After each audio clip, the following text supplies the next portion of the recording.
should be recording to the cloud, and I'd like to remind everybody that we are recording this webinar today.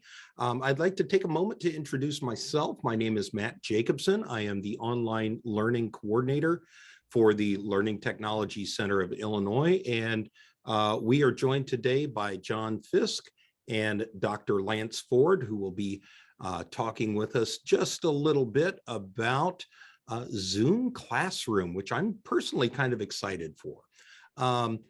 Again, we are recording this webinar. That webinar recording will be posted on YouTube within 24 to 48 hours of the end of today's session. If you have any questions today, as we've already done, please type those into the chat. I'll also be monitoring the Q&A. Either one will be fine if you have any questions. If you do use the chat, though, please make sure that little blue drop down at the bottom of that panel says everyone, so that we can all read your question and benefit from the answers that we provide. Illinois educators, we are offering professional development credit for your attendance today. As you know, you do need to complete an evaluation prior to receiving that credit. Those evaluations will also be mailed out within 24 to 48 hours of the end of today's session. So now that we have our housekeeping out of the way, I will turn things over to John Fiske from Zoom, who will give us a brief introduction, and then we'll get started with Dr. Ford's presentation on Zoom Classroom. Take it away, John. Thanks so much, and thanks to the Learning Technology Center for the opportunity for us to come out and speak with you all today. We are very excited to be here, and just to share, the overall, vision that we have for K-12 education, and how that vision's basically changed, since the start of the pandemic, and we have a lot of new technology that we're going to talk about today that really is all about enhancing collaboration with your students, collaboration with each other, collaboration with families. And a lot of the focus today is actually going to be on how you can leverage Zoom rooms, whether that's in the classroom or in the boardroom or for your professional development sessions, and just really be able to enhance the learning experience and the connection experience for you all. So just by way of introduction, I'm John Fiske. I head up K-12 education for the state of Illinois. So I work with the majority of the school districts in the state, and if you ever need anything Zoom related, I'm your go-to person. I talk about Zoom 24/7 and communication strategy, and I'm always here to be a sounding board for whatever projects you have coming up, whether they're Zoom related or not. And then with me, I've got our esteemed colleague, Dr. Lance Ford. And Dr. Ford, I'll let you introduce yourself. Sure. So it says school principal, but not currently. I'm a classroom teacher here from at this point in my life. I've been doing that for 27 years. I cannot believe that. I'm the music teacher here. So we're getting ready for our fall concert, starting chestnuts roasting on an open fire. I thought I'd better throw a few Christmas numbers on top of the mix that we've got. We do the choreography and all that as well. I also teach online for a regional college. And then as a Zoom Rooms person, my goal is to work with folks like I am today, talking to you about the possibility of Zoom classrooms, and then training faculty members is another thing I get to do. I spent about 90 minutes this morning with a group from upstate Maine who is rolling out for their classrooms this Zoom classroom environment. I will say this, occasionally over my right shoulder, you'll see a spasmodic red thing pop. This is digital signage running on my Zoom classroom, and students create that. So anything that you might go, okay, this is kind of driving me nuts. It was built by students, for students. Sorry about that. Playground outside my door, you may hear screaming voices. No students are being harmed during the making of this experience, John. So hopefully we're all going to survive together. Thanks, and you didn't accept my promotion, I see. So I guess you'll be the teacher, I guess. Sure, that's a promotion. Those of you who are principals, you know what I'm talking about. Yeah. So let's just go through our agenda for today. Basically, we just want to quickly run through what our vision is for K-12 education, some new things that we're working on, the bulk of the presentation today will be Dr. Ford just talking about teaching and learning anywhere and just enhancing collaboration with your constituents, right? Families, students, other teachers, other staff members. And then we can touch about funding at the end of this as well, because ESSER funding is out there and a few other grant opportunities, but ESSER funding can definitely be utilized for any software purchases or hardware purchases. And we actually have a grants team on staff here that we can connect you with if you're interested in any grant opportunities as well. So let's just talk a little bit about our vision to deliver happiness to our K-12 schools. And so really our goal is to provide a single platform for your team to use for video conferencing, for your room technology, which we're really going to focus on today, telephony, text messaging, instant messaging, and chat with each other throughout the course of the day. And we want to integrate with your current tools, right? Like your LMS. We're continuing to develop integrations there. And so you'll see a lot of new functionality coming out around, Canvas and Schoology and Blackboard and things like that over the next few months. And then we also want to, of course, allow you to use your existing calendar and emailing tools, but to really marry those with the technology that you have within the classroom. And then if you need hardware, we want to allow you to use your own equipment that you may have already purchased for your classrooms or any of these other collaboration spaces. Or if you need new equipment, we want to provide options for you.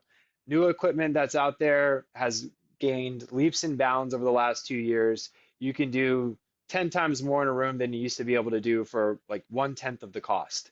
And so really lighting up your classrooms, lighting up your collaboration spaces doesn't have to break the bank.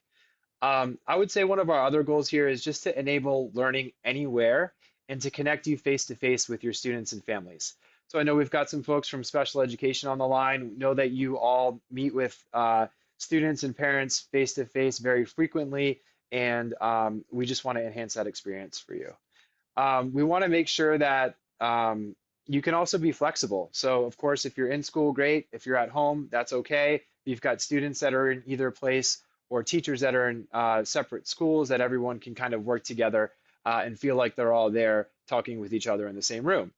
And then of course, I think one of our main goals is always just to make sure that our technology is easy to use and that it's simple and that it's just up and running and working all the time.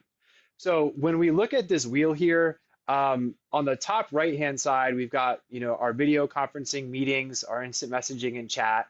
On the bottom right-hand side, we've got Zoom Phone, which is our enterprise telephony and text messaging platform that we're not going to focus too much on today, but that's another part of our overall suite of tools that we can bring to a school district. What we're really going to focus on today is this orange area on the top left. So Zoom Rooms, digital signage and scheduling, and the impact that these types of tools can have with the existing assets that you have in your classroom or your boardroom, and then new technology that you can take a look at as well.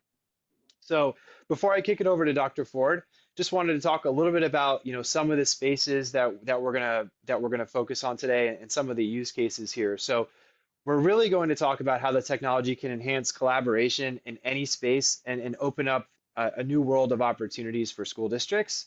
So questions like, how do we connect classrooms to each other or make students at home feel like they're part of a class, right? In our board and admin offices, how do we create a really professional experience for our families if they're joining those meetings remotely, and for our administrators, right, if they're meeting remotely. In professional development and guest speaker scenarios, right, how can we connect more staff members to PD opportunities, or let your students in different schools visit with a guest speaker? Maybe you've got someone awesome at one of your high schools that that other students can join and see from far away. And then from a student services perspective, right, how can we work around parent schedules, your schedules, right? How can we host counseling sessions, health visits, special education meetings, and parent-teacher conferences remotely, but still provide that level of personal touch that you would expect if you're meeting with families or if they're meeting with you. And then lastly, right, how can we impact tutoring and college and career readiness? This can now kind of happen anytime, anywhere. So I think a lot of our time is going to be spent on the classroom today, but these are just some of the main issues that we're helping school districts, tackle with this type of technology. Um, so, Dr. Ford, I mean, you've got a wealth of knowledge and experience, and also, as you can see, an abundance of technology in your room. So, pass it over to you, and we'd just love to hear your thoughts on the impact that this can make for schools and districts. Awesome, my friend. John, if you don't mind taking the content down, because I want to get up close Sure. and personal with you guys for just a second. So here I'm coming. Listen, this is not meant to be the Lance dance for the next 45 minutes. This is meant to be a conversation, not a presentation. Now, I can pull up PowerPoint decks, and you guys know PhD, which is what I have, stands for actually piled higher and deeper. I can do that with the best of them, but I'd much rather talk a little bit about what you're hoping to get out of this. I'm going to start down a conversational track. And at any point, you can go, ho, ho, ho, ho, Lance. Let's shift that, redirect it, and go over here. I love Gary's title.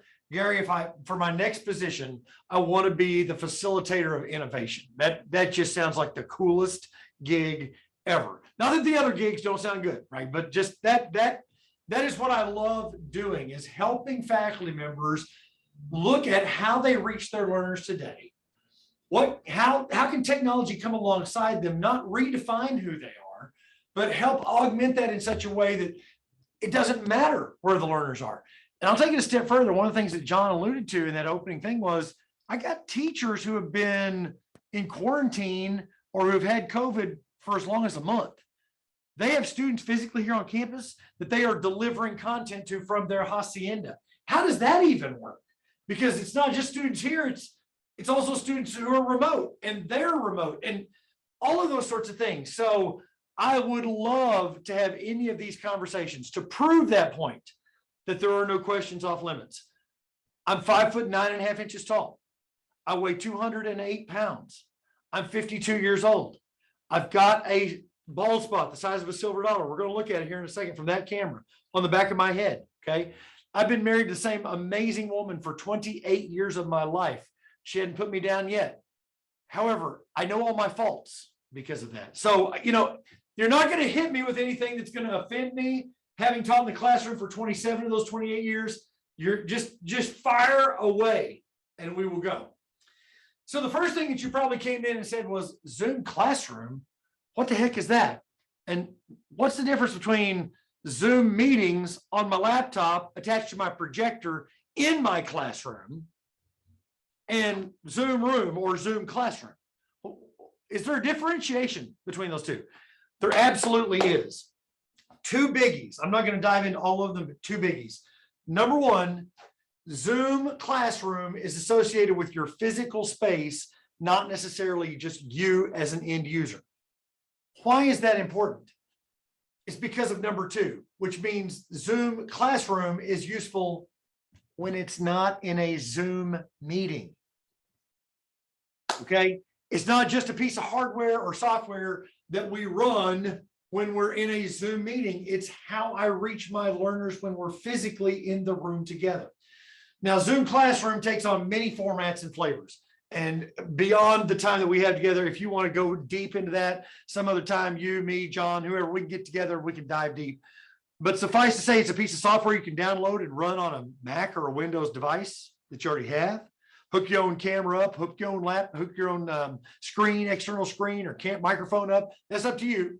Or if you decide, hey, I don't want to burn a laptop or a piece of hardware I've already got, I just want to get an all-in-one kind of turnkey solution, you can do that. Those are appliances like this little guy, or this little guy, or this little guy, right? So there's a lot of different flavors of Zoom Classroom that you can roll in. Lance, how do we use it when it's not in a Zoom meeting? Well, check over my shoulder right this second. That's digital signage. Right now it says, how intern of the week, Timothy Wells. He's actually an amazing student who is in my first hour class. He's in my choir with me. And there you see him doing his intern position. He's a junior here at our school. Again, amazing student. It's in digital signage, yearbook photo dates. All of the data that we would normally tell our students is rolling to our classrooms between classes just on demand. I had a school this morning I was talking to in New York State, And basically they said, you mean we could use this for our morning announcements as a part of that signage? Yeah, absolutely. And with Zoom Classroom, there's no additional cost for signage. It's included in the cost of a Zoom Classroom. As many signs as you want to put out there. If you just want screens in the cafeteria or in the hall to be front-ending this Zoom digital signage, you can. Yeah, as many as you want at no additional cost. So having this ability to bring folks into an environment, visually engage them, get them focused. Maybe it's about what we're talking about today in class, or maybe it's just general announcements. Maybe it's morning announcements. It doesn't matter. Digital signage is included as a part of a Zoom classroom. So that's way number one, that we use it every day. And you see signage going on both sides. All this is created by students, for students. I don't do this. I do approve it. So make sure they don't put something up there they shouldn't. But yes, this is created by and for students. The next way that a Zoom classroom is useful for me, when it's not in a Zoom call, is wireless sharing.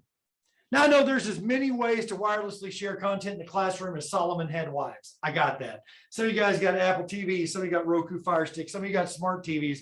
There's a lot of different ways that we can do that. But if you're in an organization that's already using Zoom, and maybe they have Zoom on their, I got my phone over here on the charger, so let me get it off here. Maybe they got Zoom on their phones already. I don't know if you've ever really kind of dove into this or not, but I'm going to click this. On my phone, there's a button in the Zoom app that says share screen. I'm going to touch it right now. Now, once I touch it, it said, what's the sharing key to share the contents of this phone to your Zoom classroom? Well, come over here real quick. Up here in the corner, it says PUC DCY. So here's what I'm going to do. I'm going to type PUC DCY in here. Now, once I've typed that into my phone, it shows it's connecting. The Zoom room has come to life, and I'm going to start the broadcast now. Now, everything that's happening on this phone is now wirelessly being cast to my Zoom classroom. There's no additional device necessary. I don't have to join a special network. Now, I know it's the devil to see from where you're sitting across the room, so I'll bring this guy into the call here in a minute. But the thing I wanted to show you is that my Zoom client is actually running on 5G. I am not on the wireless network here at the school. So when people come down to my campus and they want to do a presentation for my teachers, I don't have to create a special guest account for them. I don't have to let them into the SSID. All I need to do is verify they got Zoom. And heck, even if you don't have Zoom installed on your device, you can go to share.zoom.us and supply the appropriate credentials, and you can wirelessly share from any network into my Zoom classroom, as long as you got permission for me as the teacher of this room. So signage, way number one, that this is useful when it's not in the call. Way number two, I'm rocking this bad boy for wireless sharing with no additional support necessary, no additional hardware to roll out, nothing else to update and maintain as a technology person on my campus. Now, before I go any further, I'm monitoring the chat. Thank you so much for reiterating that URL there, Matt. Are there questions from you guys? Gary, Jared, Lisa, anybody else? Sorry about the music. That's the traveling music to get to your next hour class, because the bell is going to ring in 60 seconds. And by the way, I know it sounds weird, but that's actually going across our Zoom platform as well. So it's our announcements platform. It's, John said it, it's our phone platform. So anyway, we'll talk more about that here in a minute. But questions? This is that Bueller moment. Anyone? Anyone? Okay. Now, before I bring this guy into this experience, one last thing that might talk to you about how Zoom Classroom can be useful in your environment without joining a Zoom meeting. I actually have a smart board, circa 2009. That's what this guy is right here. And at our school, I told a group earlier, we count squares of toilet paper. Okay, well, it's not quite that bad. We do count reams of paper that teachers get to use furnished by the school.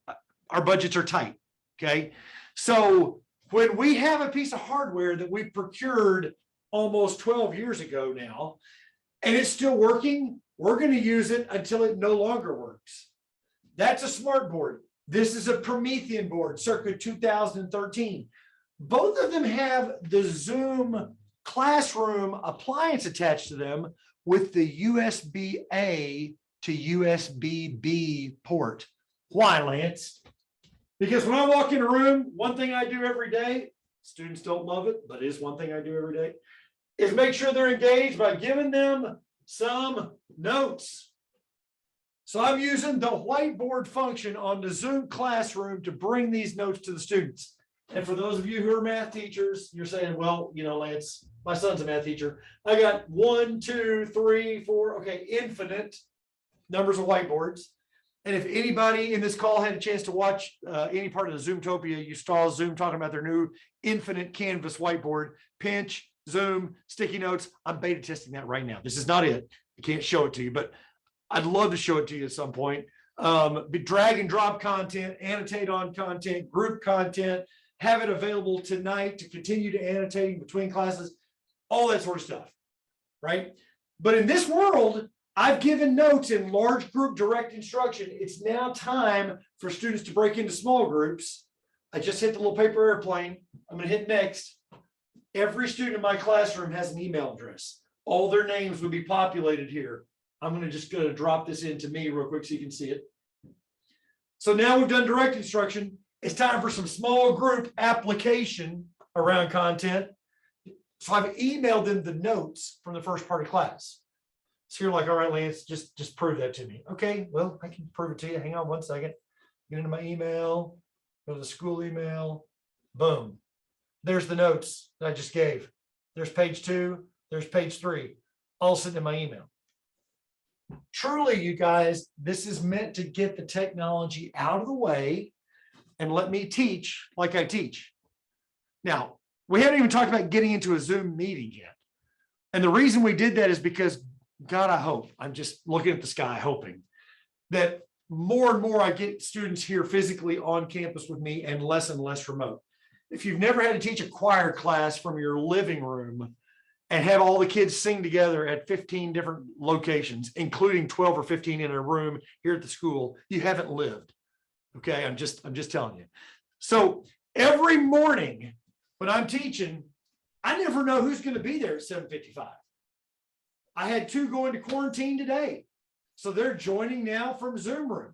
I had one have a foot surgery last Thursday. She's joining via Zoom classroom in because I can't afford for them to lose our rehearsal dates. We got a performance coming up next month.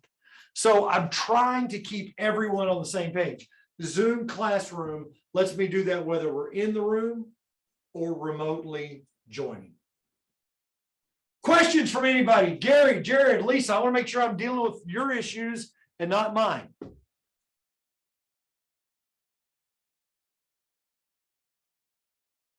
Silence. This is such an awkward moment. Silence.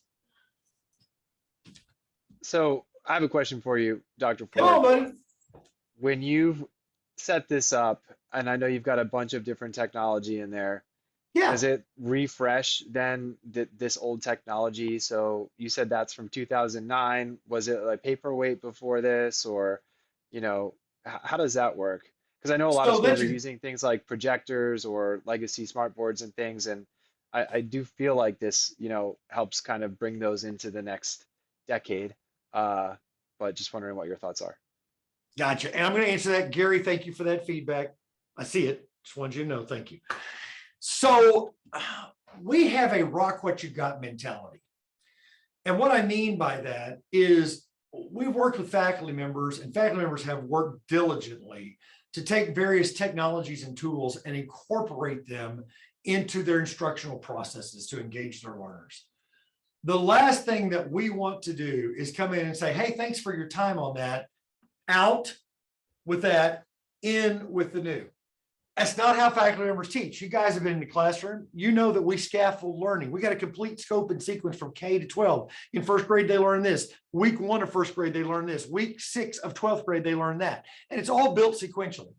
So when we bring in a Zoom classroom, it is incumbent on us to say, hey, this is a workflow that you live in, be it projector, be it screen, be it smart, be it Promethean, be it regular television, and say, how do we take what you do today and move you forward into the next layer of where we find ourselves, which is distributed.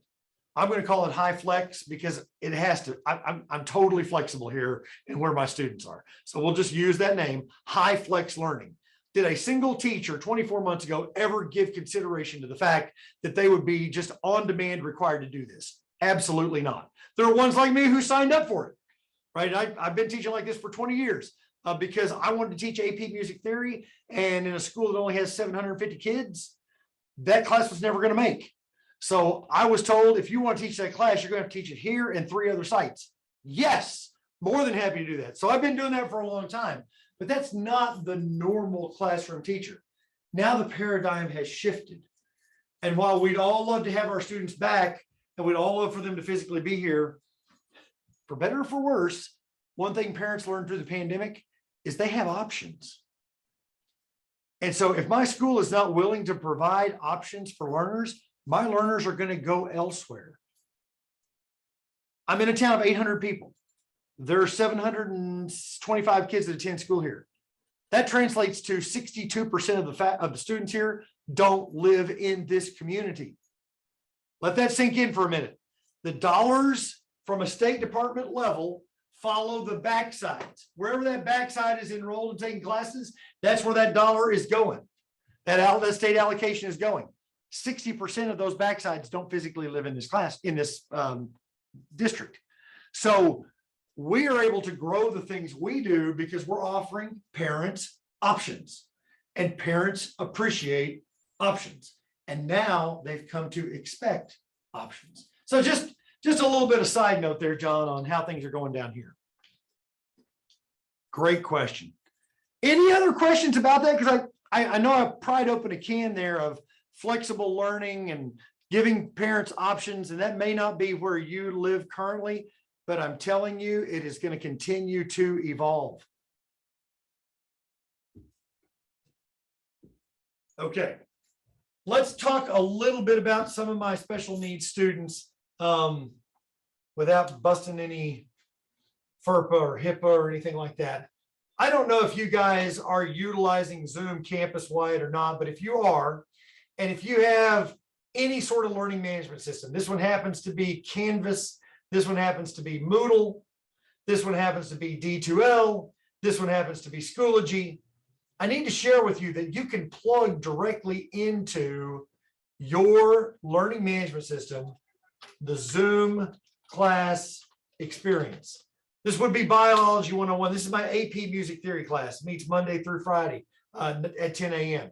I give it a name. I come in here and I say it's going to start maybe today, and it's going to recur, and it's going to recur on a weekly basis every Monday, Tuesday, Wednesday, Thursday, and Friday till the end of December. My semester is over on the 22nd. Okay. Once I do this and hit save, then this class, I can add it to my personal calendar if I want to, but this class is joinable straightway through, in this case, Schoology, my students coming in and hitting join. Now I have a start button because I'm the teacher, but they have a join button. And once they're in to the experience, I'm not going to join it or start it there because my kids will freak out. I'm just going to join one here. Once we fire that off, then it's incumbent on me to address some of my learner needs by enabling the real-time speech-to-text transcript that's encapsulated here. Now, right this second, we see this as closed caption. But when we record this content, go ahead and record to the cloud. When we record to this content, then this content is placed as a link directly into the learning management system with no upload, no FTP, no copying and pasting URLs. All of that is done for me. And this closed caption that you see right now becomes a transcript over to this side that is searchable. Why would I need that? A parent is trying to help their student with their homework. They type in the key phrase that the student keeps saying that they have no idea, because it wasn't taught that way when they were in school, right? They type in that key phrase, it skips them to that moment in time. They click that key phrase and the recording starts playing from there. So there is no need to search or scrub the playhead back and forth to 22 minutes into class. Just search the word. And that word becomes the jumping off point for the viewing of the content. Now, where does that content live? I'm going to stop here in this meeting. That content lives underneath the cloud recordings tab of the course. Again, student or parent clicks the link. They then have the ability to download it or watch it directly with all of the appropriate text. This is how Zoom Classroom meets individual needs, not just while we're in class, but beyond class tonight, when students and parents, or students and guardians, or students and siblings, or God forbid, I'm laughing when I say that because it happens more often than not, office hours with a student and their parent to get a little extra time and understanding into this process. Thank you, Lisa. I appreciate that. This is built into your Zoom process. So bringing this device in means that we take that individual Zoom experience and pop it out for the entire class. Now, I told Matt to get ready for this. So Matt, here's what I'm going to do, buddy. I'm going to actually dial into this meeting. And I never want teachers to have to do what I'm doing. So I've got all my rooms tied to Google Calendar. So what they do is when they schedule their daily Zoom classes or their professional development or whatever, they just add it. I can show you how to do that here in a second. 4, 3, 8, 8. So they never have to do what I'm doing right now. 9, 7, 9, 7, 6, 9. I'm joining this. Recording in progress. All right. So now I'm in as an attendee. Matt, can you promote the thing that says neat bar to a panelist, and I'll mute this microphone over here so I can show them what it looks like over there. Do you know how to do that, Matt? Are you groovy with that, buddy? Okay, I see your thumbs up. Excellent. Just promote him up and then I'll mute over here so we don't get feed, back. Oh, join us panelists. Here we go.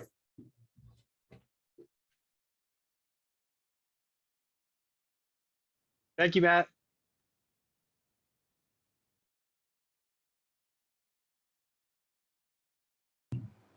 Awesome, Matt. You are the man, the myth, and the legend. All right, here we are. Okay. Now, again, what I have done here is I have taken this Zoom Classroom appliance, I've stuck it on top of a smart board. Why? We talked about the uses outside the experience. I'm going to hit the whiteboard right now. I'm going to change it to dark so we don't go all blind here. And I'm going to start to draw on this process. Now, in a regular classroom, we would be in Zoom meetings and not necessarily webinar. So I can't let you participate with the drawing. But John, I think you've got the ability to go up to the top right this second. And Matt, you're also as a guest host. Love to see you guys knock it down on a little tic-tac-toe. John, why don't you zeros? And Matt, why don't you X's for me? There, excellent. We got the X. I shot one across the bow there. All right, John's got his 0 in. Matt, your turn. Now, while these guys are playing tic-tac-toe, obviously this is a non-educational use of whiteboarding. I got it. And Matt, it's up in the top. Just drop that little thing down at the top and hit annotate. You'll be able to do it. When would I use this in a classroom kind of an experience? Right? Let's go there. I might have Matt working on a project or Matt's team working on a project that they share like this visually for all of us to see. And then I might annotate on top of that to say, why don't you fix this and address this? And then I might have a little peer review going on where somebody else comes in and weighs in on that as well. So we get this interactive, individualized non-verbal, because you guys have all lived the Zoom dream, nightmare, whatever you want to say, right? Yes, we have a winner. Okay, Matt is my big winner. Sorry, I'm gonna do here. Okay. You've lived the Zoom dream where everybody starts talking at the same time and it's just a cacophony of sound. So it's incumbent on us as faculty members to figure out nonverbal ways to solicit feedback in mass from everybody in real time. This is a great way to do it. Now, over my shoulder from the backside view, I'm going to click this button right here. Again, you guys are not with me as hosts or as panelists, so you're not here, but you see that I would have everybody's name. Here's Dr. Ford, John, and Matt. Select all. I'm going to drop that out in email. And now if that was a Zoom meeting, it would have everybody, not just a webinar. Now, John and Matt have the notes from the class. It's a done deal. There's nothing else for me to do. So this is the way that Zoom Classroom works in my environment. Are there questions by anybody? Screen sharing is caring. I love that. Okay.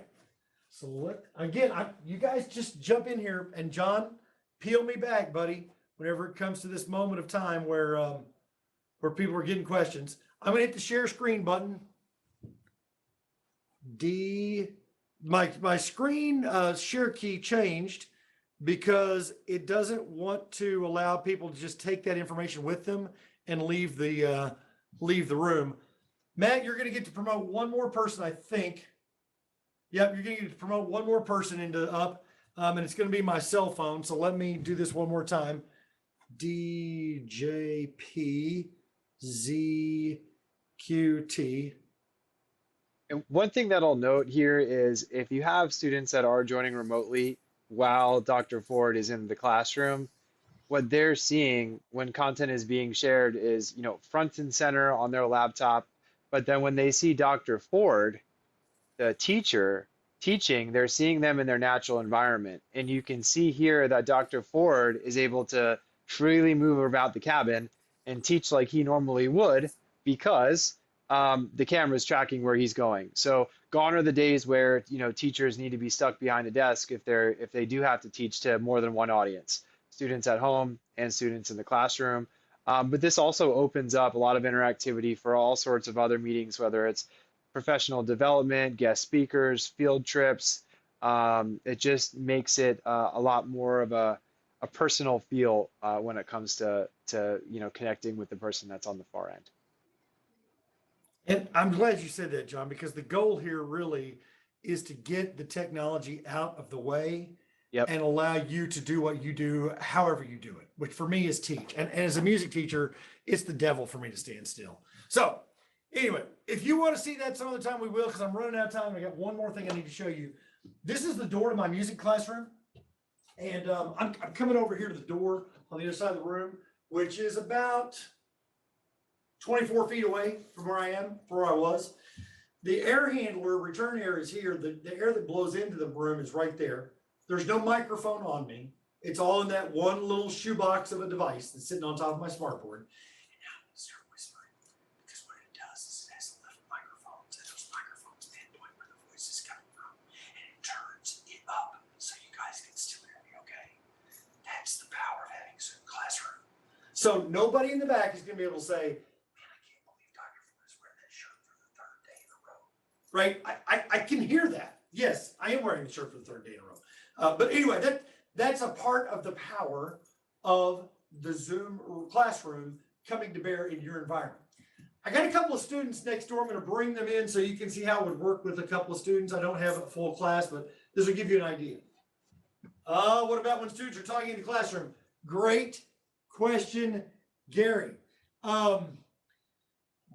So there's some really cool technology that's called acoustic fence and acoustic bubble. And we can actually set areas of distance away from the physical Zoom Classroom device beyond which people cannot be heard.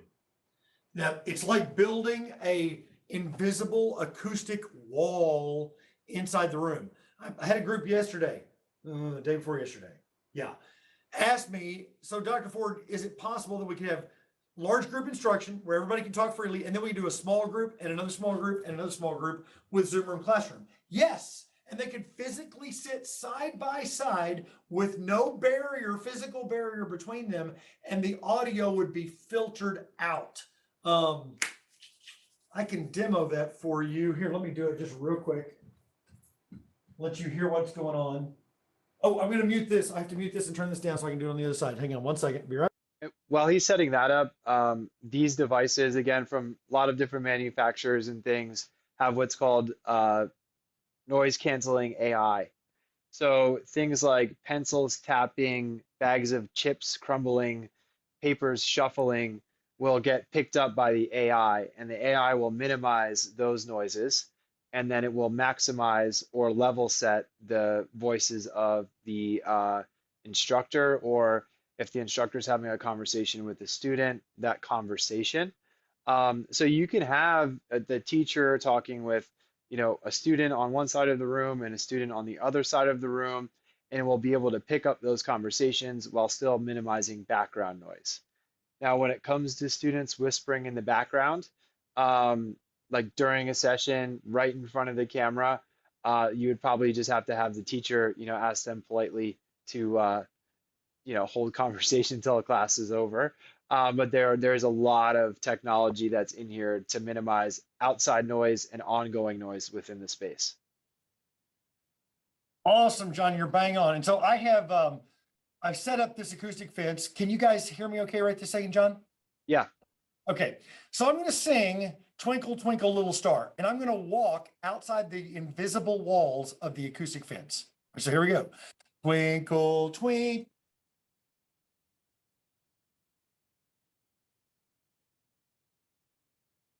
Above a world so high.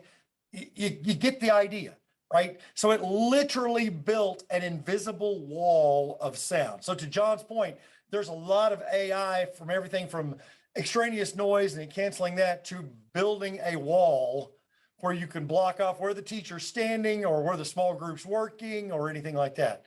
That was an awesome question. And thank you, Gary. If I could get you resources, I would actually just share resources with you right this second. So. All right. So, we're coming up on 45 minutes here. We're slated for an hour. I don't know that we need to take all of that time, but we could. In terms of, where we could take this conversation next, Dr. Ford, I don't know if you have anything from an interactive standpoint that you want to cover a little bit more. Otherwise, I'd be happy to just kind of talk about options for what people might want to put in places and funding and all of that stuff too. So how do you want to play it? I can't hear you. Sorry, I had it muted so I wouldn't get feedback. That's a great point, John. So here's what I'd like to do. There's a lot of other things I could show you guys with this, and I don't want to belabor any points. I want John to kind of talk to you about some of the options and some of the funding modalities and processes.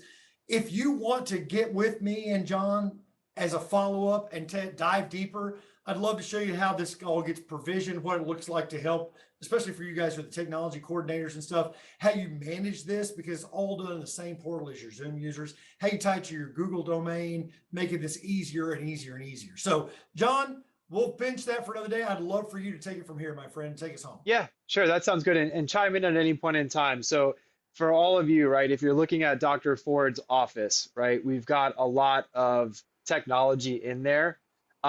If you have existing technology, all you need is a room PC that we can load the Zoom software onto, and then you can plug in your cameras and your microphones and your screens to that room PC. That's what we call kind of like a build your own or roll your own Zoom room. If you are in the market for new technology and you want something that is simple and easy, that has the AI that we're talking about and a 4K camera that follows the instructor, then Dr. Ford is very nicely going to present the Neat bar, or a bar like that from Neat or Poly or Logi. And there's a lot of different options for those appliances. So we call those a Zoom room appliance because it's all in one. It's your camera, your microphone, your speaker. And if you were just to place that on top of a display or on a cart in one of your classrooms, you would have a Zoom room that would have everything that Dr. Ford is showing you here today. There are different sizes of those depending on the size of the room. So you can put an all-in-one in for a very large boardroom, or you can do a medium size for a classroom or a small size. So we don't actually like sell hardware here, but we can definitely make recommendations to any of the vendors that do provide hardware. I just lost my mic, so You're doing great, man. Yeah. So this died. So another thing to mention here then too is when it comes to management, if you have different types of devices from different manufacturers, no problem. If you're the head of technology, you log into the Zoom portal. And then in the Zoom portal, you can reset a device. You can take over control of the room. And you have basically all of the controls for any of the devices that are running the software. So that in itself, can save your IT team a bunch of time when it comes to management of the hardware in a room. When it comes to funding, all of what we're talking about today is ESSER funding eligible. So whether it's the software for the room itself or hardware, there are use cases for ESSER funds. In addition, like if you want to talk about telephony and text messaging, ESSER funds are also eligible for software and equipment around that as well. Yeah. In terms of next steps, we'll just skip past a couple of these designs here and options because we talked through those. Thank goodness I didn't have to show PowerPoint slides. Thanks, Dr. Ford. So if you want to get in touch, you can get in touch through the LTC, or you can contact me directly. It's john.fiske@zoom.us. I also wanted to give a shout out because we are going to be at IETC in Springfield. So if you'd like to come meet with us there, we're going to be hosting a session showing a lot of this technology live, and then we'll also have a booth too. And it would be great to get to know some of you and meet you in person. So with that said, it sounds like everyone is unmuted. So are there any questions?